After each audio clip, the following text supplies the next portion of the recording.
You're watching today's daily market comment here at xam.com by Haralubos Pisuros. I'm Cristina Marujos.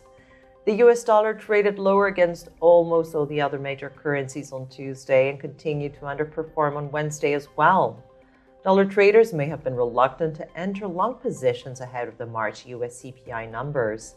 The headline rate is forecast to have slipped to 5.2% year-on-year, but the core is anticipated to have ticked up to 5.6% year-on-year. Coming on the heels of a solid employment report, a small acceleration in underlying price pressures could add more credence to the case of another 25 basis points hike by the Fed at the May meeting, but it may not be enough to banish speculation about rate reductions later this year.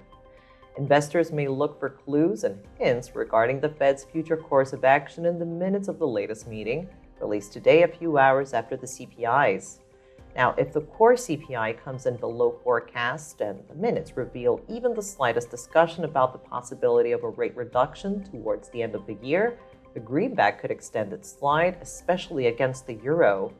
With the European Central Bank expected to proceed with nearly 3 more quarter-point hikes, the divergence in policy expectations may push euro-dollar up to the high of February 2nd at 110.35.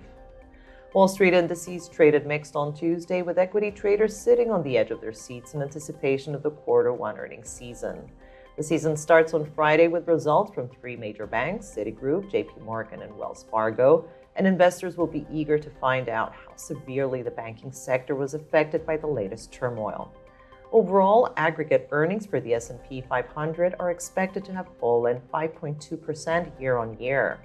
Despite Treasury yields rising slightly yesterday, gold took advantage of the dollar's weakness and climbed back above $2,000.